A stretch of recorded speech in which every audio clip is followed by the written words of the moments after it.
je suis Caro. Bonjour, je suis Amar Jabkor. Bienvenue sur le podcast Au fil du yoga, podcast dédié au yoga, à sa philosophie et à son histoire.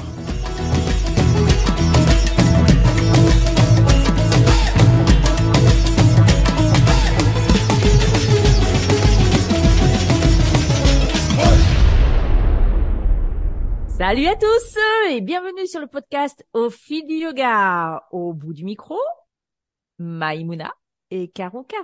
Et aujourd'hui, petite édition spéciale sur la venue très prochaine de mon professeur à moi. Je suis très contente qu'il revienne à Marseille, Jambo Trung, qui est gardien de Forest Yoga. Et en fait, on a choisi avec Maï de vous en parler parce que Maïmouna a découvert en fait de façon très récente la pratique physique du Forest Yoga. Alors, avant que de vous donner plus d'informations, eh bien, je serais très curieuse d'entendre Maïmouna nous parler du Forest Yoga. Bonjour à tous. Effectivement, ça peut étonner certains des auditeurs qui nous suivent, parce qu'on a déjà abordé régulièrement le sujet du Forest Yoga, il me semble bien, dans plusieurs podcasts. Et malgré ma longue amitié avec Caro, qui remonte à quand même de nombreuses années maintenant, je n'avais jamais eu l'opportunité ou pris le temps, d'ailleurs ça c'est un autre sujet, de faire un atelier de Forest Yoga avec elle. Ce qui était chose faite donc la semaine dernière. Donc c'était le matin, c'était une séance de Forest Yoga, c'est ça, et l'après-midi c'était Bodywork. Donc moi je suis venue que le matin. Donc je ne sais, alors quand elle vous dit que j'ai connu que je viens de découvrir la pratique du Forest Yoga, pourquoi est-ce qu'elle vous dit ça? Parce que j'ai eu la chance de lire le livre d'Anna Forrest il y a 1 an ou 2, je sais plus, et il m'avait énormément marqué. Je l'ai lu un peu. Alors pour remonter complètement le fil des choses, avant de connaître Caro, je ne connaissais pas le Forest Yoga. Quand elle m'en parlait, j'avais tout de même l'image dans la tête de faire du yoga dans une forêt, jusqu'au moment où on m'a expliqué que c'était pas du tout ça. C'est juste la personne qui a créé ce yoga qui s'appelle Anna Forrest.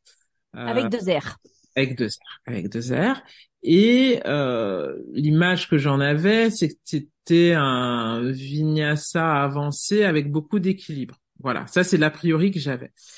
A priori négatif, voilà, pour tout vous dire, parce que les équilibres, c'est pas trop mon truc. Ça fait très longtemps que j'en ai pas pratiqué. Ça, après, en toute sincérité, voilà, moi c'est un truc qui me fait peur. J'ai toujours eu peur de me tordre un bras, un truc, un machin. Enfin bon. Donc j'ai quand même lu le livre d'Anna Forrest parce que j'avais le temps et ça m'a complètement chamboulé sur beaucoup d'aspects. Parce que c'est un livre, c'est pas un livre de témoignage, non, c'est vraiment un livre qui vient plonger en fait dans la philosophie de son yoga qu'elle a créé, qui explique pourquoi elle l'a créé, pourquoi cette forme, pourquoi ces pratiques, pourquoi le rôle de l'enseignant. Enfin, il y a pas mal de choses en fait qui ressortent de là, donc je vais pas vous résumer le livre, je vous invite plutôt à le lire. Et j'ai trouvé ça passionnant. Il y avait des méditations dedans aussi, très très puissantes, dont une que j'ai faite. La méditation de la mort. Voilà, j'avais fait la méditation de la mort et pour le coup, ça avait extrêmement bien marché. Et pourtant, je l'avais faite, c'était pendant le confinement ou avant ou après, je sais plus. Mais en tout cas, j'ai fait toute seule à la maison et ça avait archi bien marché. Et pourtant, j'ai fait seule. Et mais ça n'a pas été suffisant pour attiser ma curiosité. Et ensuite, quand Caro proposait ses ateliers, moi, en fait, j'avais toujours des ateliers en même temps, donc j'ai pas pu venir. Sachant que c'est un yoga qui est pas très connu en France, en tout cas en France, ça je peux le dire. Il n'y a pas vraiment de cours réguliers pour le moment de Forest Yoga.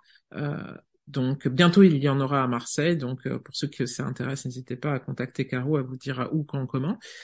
Donc Donc, du coup, voilà, j'ai pas eu l'occasion de pratiquer. Donc, j'y suis allée, donc, ce fameux dimanche matin. Bon, je vais un peu vous raconter ma vie. J'avais fait du sport la veille. C'était le dimanche matin. C'était à 10 heures, donc je me suis levée. J'avais tout bien préparé, mais j'avais tellement voulu tout bien préparer parce qu'après, je savais qu'on déjeunait ensemble, que j'arrive sur place et je me rends compte que je n'ai pas de legging. Donc, j'étais avec mon jean, hein. Alors là, c'est pompon sur la Garonne. J'avais même pas mon tapis de yoga. Non, vraiment, je suis arrivé mais complètement touriste à l'arrache, quoi. Et alors la séance, elle a commencé. Je suis arrivé du coup en plus en retard. Donc je sais pas exactement ce qui s'est passé au début, mais quand je suis arrivé, Caro parlait. Donc bon, elle devait dire des choses. Elle devait faire une ouverture de séance. Et très rapidement, il y a eu pas mal d'échauffements très très physique en fait. Alors au début c'était assez doux, enfin c'était plutôt des étirements. Ensuite ça a été des échauffements. Moi je me souviens de trucs qui ressemblaient à des abdos. Donc moi ça m'a plu parce que j'aime bien les choses assez physiques. Et très rapidement en fait on a pris comme support le mur pour faire des postures très classiques en fait de hatha, enfin des postures classiques, hein.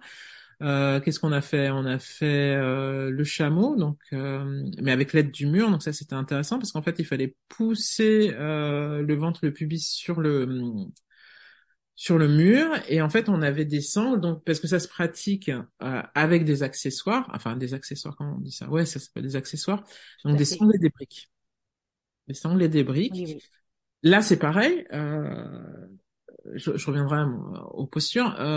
Moi, j'ai jamais pratiqué avec les sangles et les briques. Pourquoi? Parce qu'en fait, dans le hatha yoga que moi je pratique et qu'on m'a enseigné, c'était d'ailleurs complètement contraire en fait à la philosophie de ce yoga-là d'utiliser des accessoires. C'est soit le corps arrive à aller dans cette posture, soit il n'y arrive pas. Et s'il n'y arrive pas, c'est tant pis. Il faut travailler sur sa patience et son ego et se dire que bah on n'y arrive pas.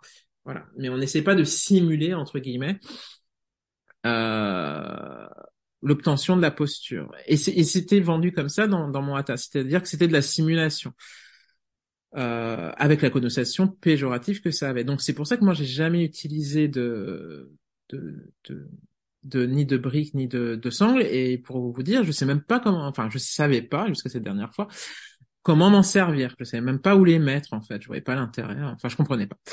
Donc là, les deux, trois postures qu'on a faites, donc Caro nous a emmené lentement dans des postures un peu plus complexes à chaque fois. Donc il y avait le chameau, comme je vous ai dit, avec la sangle, mais aussi, j'oublie, le petit plaid pour protéger les cervicales. On a fait chien tête en bas, mais avec du coup les pieds sur le mur. Mais petit à petit, beaucoup de le demi-pont aussi avec le comment dire le La plaid brique. roulé, voilà, Mhm. ou avec les briques, voilà, ou avec Ouais. les briques. Ce qui est ressorti de là, il y a deux choses qui sont ressorties de là. C'est vraiment une expérience, et je le dis en toute honnêteté, c'est vraiment je m'attendais pas du tout à ça. C'est pas que je m'attendais pas à faire les postures ainsi, pourquoi pas. C'est par contre émotionnellement où l'efficacité des postures avec ces supports-là, le mur, parce que ça met quand même en confiance en fait d'avoir le mur et c'est un soutien. Vous voyez, c'est vraiment le truc qui vous soutient. J'ai trouvé ça.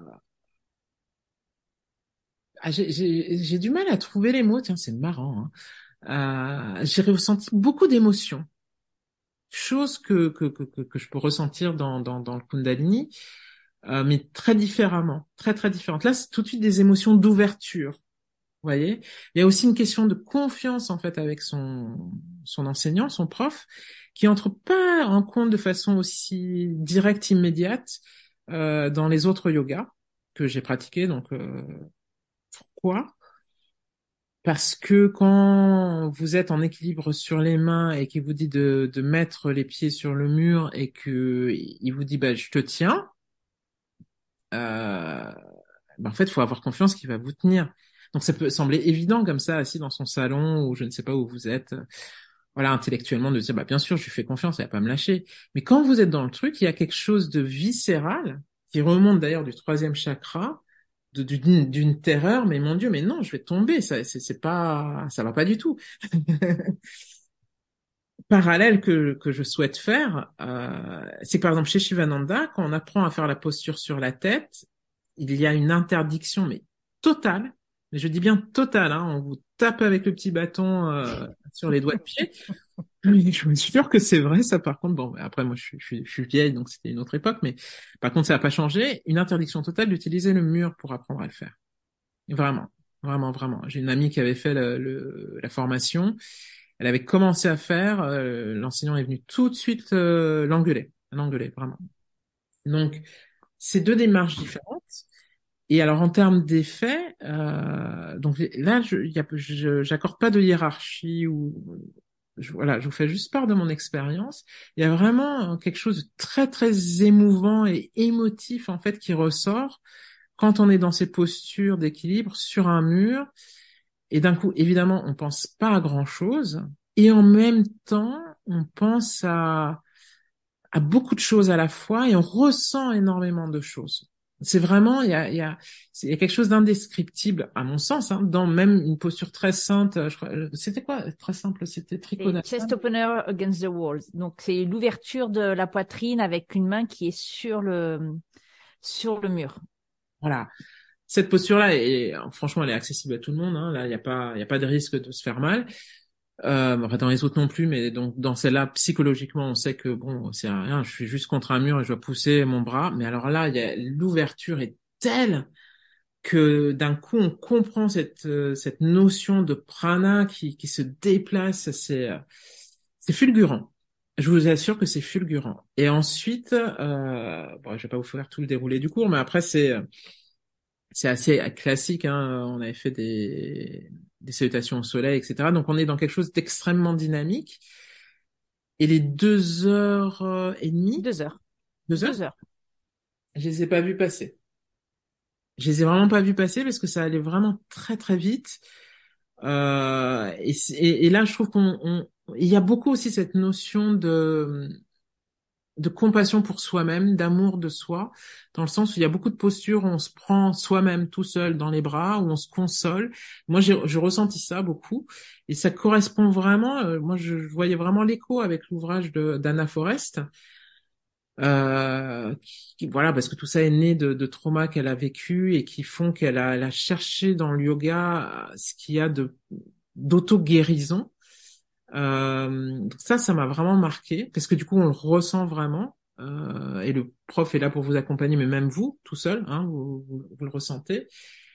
Et il y a vraiment il y a aussi une connaissance extrêmement fine de l'anatomie qui ressort. Bon, moi je le savais, mais puisque on en parle souvent avec Caro, mais euh, il y a vraiment un truc de l'anatomie quasi scientifique, une vraie connaissance de l'anatomie par l'enseignant, et qui vous transmet cette capacité d'être dans un consentement éclairé de sa posture, c'est-à-dire d'être vraiment à l'écoute, et à l'écoute du bon sens en fait. Qu'effectivement, il y a des postures où clairement, mais je veux dire, évidemment, ça peut pas faire du bien au corps. Après, ça fait du bien à autre chose, hein. Là, je parle d'autres disciplines, mais pas au corps. Pas au corps. Et en ça, je trouve que c'est vraiment un espace d'assise et de conscience de soi qui est vraiment, et de guérison, qui est vraiment, c'est vraiment une super expérience, hein. Ah, je vous le dis, moi franchement, ah oui, bon, on a l'impression un peu que c'est ma première fois, comme la première fois quand on fait un bisou à un mec, on est là. Ouais, mais moi, ça m'a fait cet effet-là. C'est vraiment le truc, il faut que je Et je recommence. l'ai pas payé, hein, pour qu'elle dise ça. Non, non, non, c'est vrai, non, parce que franchement, j'aurais trouvé ça barbare ou dur, je vous l'aurais dit. Mais là, j'étais pas du tout au top de ma forme. Et oui, et un point très important dont il faut que je vous passe par, c'est l'extrême bienveillance des personnes qui étaient à côté de moi. Vraiment, mais ça, je tiens à le souligner. Donc, Vanessa, si tu nous écoutes, big hug. Euh, pourquoi? Parce que c'est pas évident. En fait, c'est pas évident dans le sens où c'est pas systématique dans tous les cours de yoga de trouver cette bienveillance. Il y a beaucoup d'espaces de yoga. C'est pas que les personnes ne sont pas bienveillantes, mais elles sont tellement tournées vers elles-mêmes que du coup l'autre sur le tapis à côté, il n'existe pas vraiment. Donc on ne fait pas attention vraiment à l'autre, à force d'avoir les yeux fermés, à force d'avoir euh, ou d'être voilà dans sa posture. Mais ce que je veux dire par là, c'est que là, c'était vraiment un espace où il n'y avait pas que le professeur qui était là pour moi, il y avait aussi la personne qui était à côté de moi, qui voyait que je pigeais pas complètement toutes les postures, que je ne savais pas comment m'en sortir avec ma brique, et qui, mais plein de fois est sorti de sa posture juste pour me réajuster en me disant non, mais tu vois là, tu peux le faire comme ça et tout. Et c'est vraiment un moment de cocooning. Vraiment, on se fait du bien, mais pour soi-même. C'est vraiment, voilà, ce que je peux vous dire là-dessus. Donc, je vous avoue que moi, je vais en refaire du forest yoga avec Caro, parce qu'il faut savoir que Caro est une des rares, très rares, peut-être l'unique, mais je sais plus, tu me diras. Non, non, pas l'unique. En France, non. En On France, est, combien? on est 3 profs certifiés Forest Yoga. Il y a, je pense en tout, il doit y avoir une dizaine de profs qui sont Forest Yoga Inspired, c'est-à-dire qu'elles ont suivi une formation de 5 jours avec un gardien de Forest Yoga.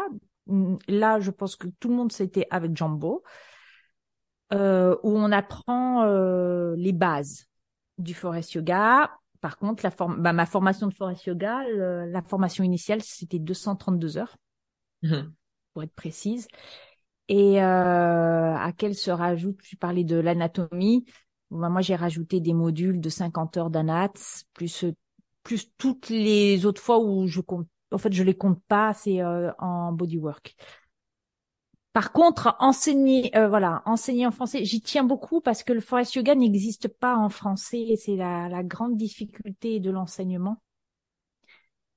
C'est-à-dire que quand on enseigne en français, en fait, on traduit tout ce qu'on a appris au cours de la formation ou avec ses profs, parce que moi, je continue à suivre des cours avec mes profs, avec Jambo notamment, mais pas que.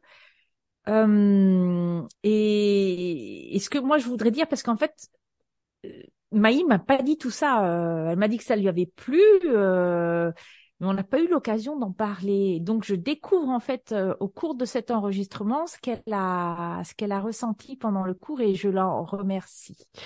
Et vraiment, hein, je lui ai pas dit de dire ça.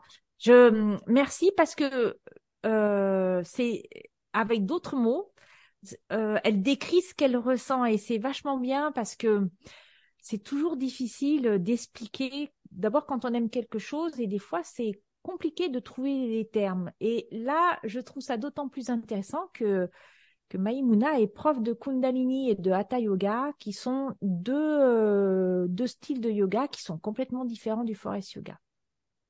Alors, je vais apporter quelques précisions.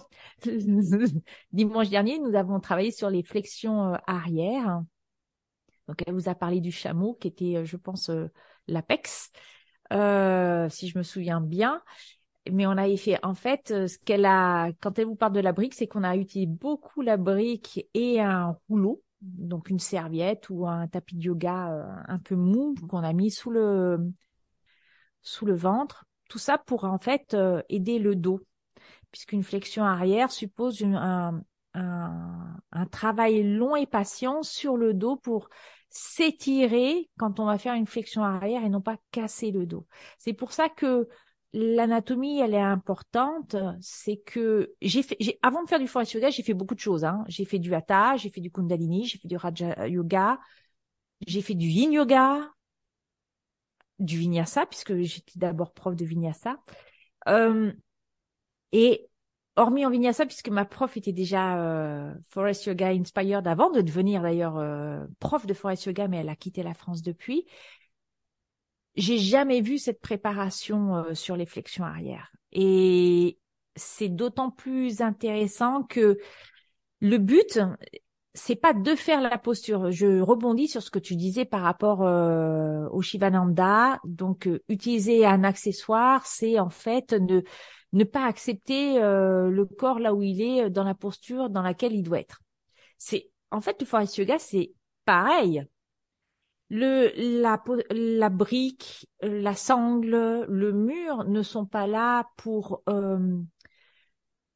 fausser la posture et faire croire qu'on est dans la posture.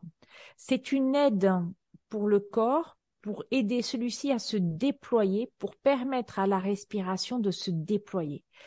Moi, je reviens toujours à la définition du yoga, qui est cette union alors, du corps et de l'esprit, mais après avec l'au-delà, de ce qui vraiment de cette reconnexion avec le soi, le petit et le grand soi. Et le Forest Yoga nous permet cela, sans être dans la difficulté et aussi, il faut bien le dire, dans la culpabilisation. Parce que quand Maï vous dit qu'elle a peur dans les équilibres, quand on a fait par exemple le chien tête en bas et que donc il fallait qu'elle ait confiance en moi pour que je puisse effectivement la retenir, je précise d'abord que je pense que si j'avais enlevé mes mains, Maï, tu t'aurais tenue toute seule. L'idée, c'est que quand je mets mes mains sur ces deux omoplates, elle sent qu'il y a quelque chose qui la supporte, hein, dans le sens de assister, pas de faire la posture à sa place. Et ça conforte en fait l'amygdale qu'on a dans le cerveau, donc il y a cette idée de peur qui disparaît. Et on prend confiance. Et en fait, c'est comme dans toutes les postures, dans tous les yogas, c'est à force de faire qu'on y arrive. Donc, il y a un moment, Maïmouna n'aura plus du tout besoin de mes mains sur ses omoplates pour faire le chien tête en bas. Pourquoi? Contre le mur. J'ai exactement vécu la même chose. Au début, j'étais pétrifiée. J'ai éloigné le plus possible mes mains du mur parce que j'avais l'impression que si j'étais vraiment à angle droit, j'allais m'affaler sur le sol. Bien au contraire, c'est quand on les éloigne qu'on va s'affaler. Donc, il y a une question de confiance. Et à mon sens, le Forest Yoga aide à vraiment construire cette confiance et le rapport au mur, il est là pour ça en fait. C'est pas pour réussir à faire un équilibre en tant que tel. Bien sûr qu'on a beaucoup de plaisir, de joie. Ouais, j'y suis arrivée. Bien sûr, on va pas dire le contraire non plus. Mais il y a aussi en fait derrière tout ça, c'est la construction de quelque chose peut-être dont on n'avait pas forcément conscience et qui nous permet aussi d'aller explorer. N'oubliez pas, on s'observe. Eh ben, la posture, quand elle vous dit on pense à beaucoup de choses et on pense à rien, c'est du yoga. Même dans une posture dite avancée et qu'on propose systématiquement, le chien de tête en bas est proposé systématiquement, même dans les cours pour débutants en Forest Yoga, parce que c'est un élément clé de combattre sa peur, ses peurs et d'avoir confiance en soi. Et aussi de lutter contre cette culpabilité. Ah, j'y arrive pas et celui d'à côté y arrive, ou mon corps est pas beau, je suis grosse, je suis vieille, je suis moche, je suis pas souple et là la nénette à côté, elle est bien gaulée, elle est fit, elle arrive à faire ça avec 3 doigts dans le sol et tout le reste en l'air. Et c'est hyper culpabilisant. Maintenant, quand je vois les photos sur les réseaux sociaux, je me dis mais c'est pas ça le yoga. Et donc ça c'est l'intention donnée pour pendant un atelier, un cours de Forest Yoga. Et donc Jambo vient dans 15 jours, hein, nous sommes je sais plus le combien on est, le 29 janvier. Donc Jambo sera là les 11 et 12 février à Marseille pour 2 jours. 2 jours dont la thématique, c'est faire du yoga pour faire prospérer l'amour. Et on va refaire des flexions arrière. C'est aussi pour ça que j'avais choisi cette thématique pour l'atelier de dimanche dernier, auquel Maïmouna a participé. Mais c'est aussi parce que bon, on sera pas loin du 14 février. C'est sympa aussi de coller à un événement, je dirais,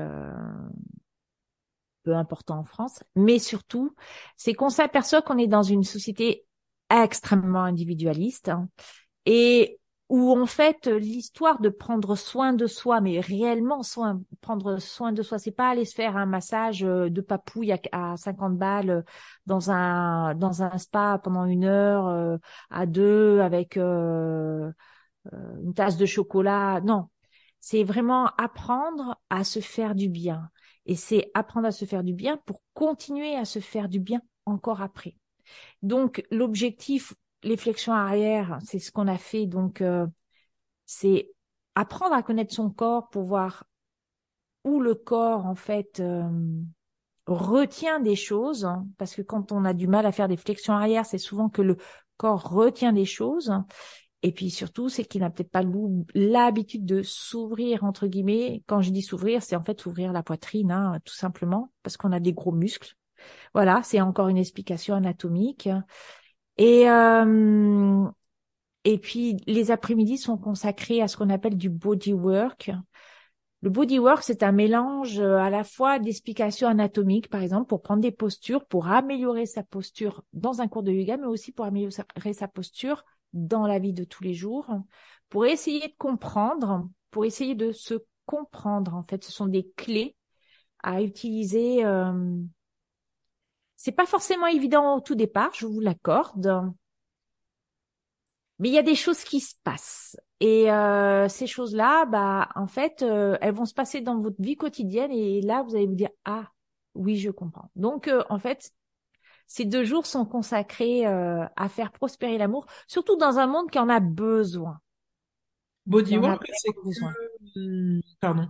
Le bodywork, c'est uniquement théorique ou c'est... Non, c'est surtout très pratique en fait.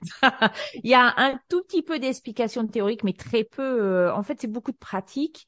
Là, je sais, je peux me douter de ce que va faire Jambo, très honnêtement, mais je ne le sais pas parce que c'est lui qui fait un peu par rapport aussi à comment il sent les gens le matin pendant la pratique et puis de ce qu'il voit aussi.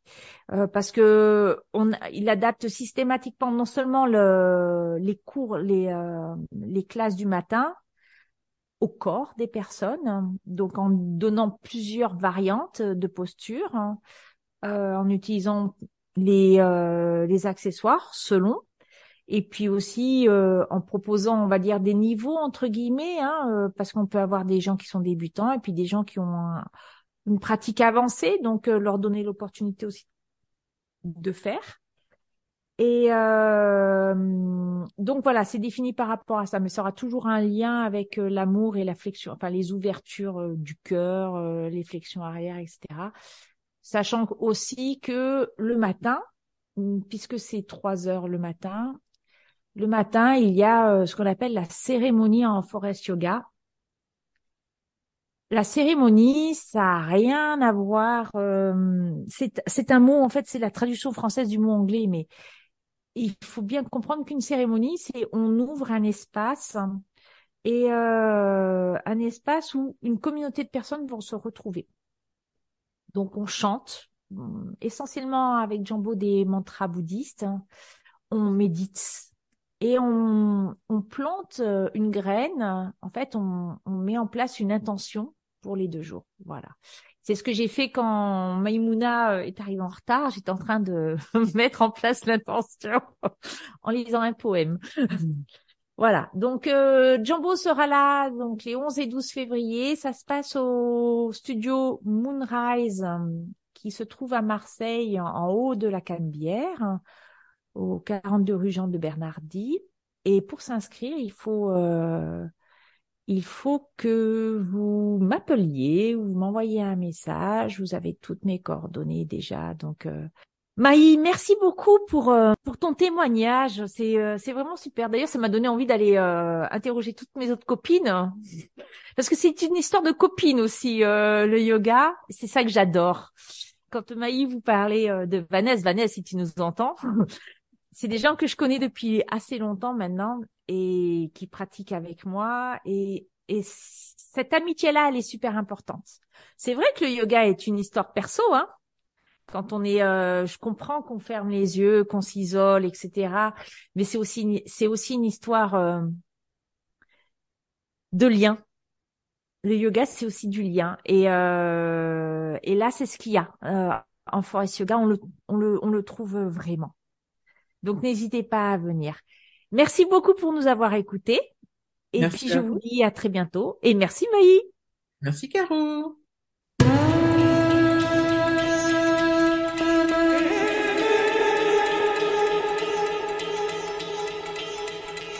Vous avez aimé?